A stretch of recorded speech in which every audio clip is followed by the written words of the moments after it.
দর্শক, মহান মে দিবসের আরো খবর জানাতে এই মুহূর্তে আমাদের সঙ্গে নারায়ণগঞ্জ থেকে সরাসরি যুক্ত হচ্ছেন সহকর্মী হাবিবুর রহমান। হাবিব, আশা করি আপনি আমাকে শুনতে পাচ্ছেন। হাবিব, নারায়ণগঞ্জে মে দিবস পালনের সবশেষ কি তথ্য আছে আপনার কাছে জানাবেন আমাদের।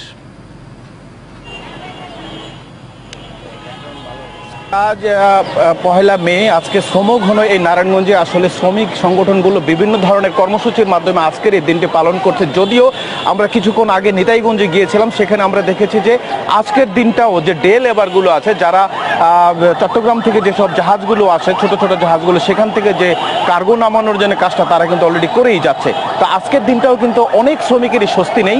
এটা যেমন মানুষের দৃষ্টি কেড়েছে, তেমনই নারায়ণগঞ্জের বিভিন্ন শ্রমিক সংগঠনগুলো, বিভিন্ন মালিক যারা আছেন বিভিন্ন ফ্যাক্টরির, তারা তাদের ফ্যাক্টরি বন্ধ রেখে শ্রমিকদের এই দিনটির জন্য আসলে তাদেরকে ছুটি দিয়েছেন।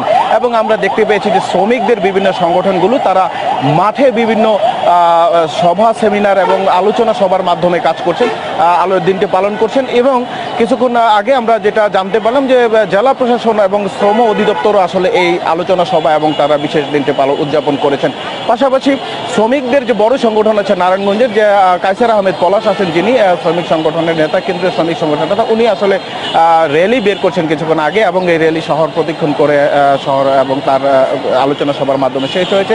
শহীদ মিনারে কিছুক্ষণ পরে একটি আলোচনা সভা শুরু হবে। আসলে শ্রমিকদের অধিকার, শ্রমিকদের ন্যায্য অধিকার এবং শ্রমিকদের প্রাপ্তি যে নারায়ণগঞ্জে যেন ঠিকমতো পায়, এ নিয়েই আসলে তাদের আলোচনার মূল বিষয় আজকে যেটা আমরা দেখতেছি। পাশাপাশি যে জিনিসটা আমরা দেখতে পেলাম যে নারায়ণগঞ্জে শিল্প ঘন এবং শ্রম ঘন হওয়ার কারণে প্রায় 40 লাখ লোক এখানে কাজ করে।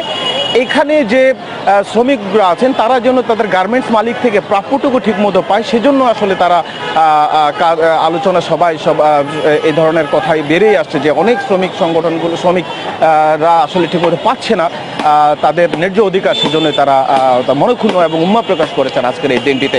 তো আজকের এই দিনটিতে আসলে শ্রমিকদেরই একটা দিবস। নারায়ণগঞ্জে আসলে বেশ উৎসাহর মধ্যে দিয়ে দিনটা তারা পালন করছে। রাজ, নারায়ণগঞ্জের শহীদ মিনার থেকেই ছিল আমার কাছে মে দিবসের সর্বশেষ।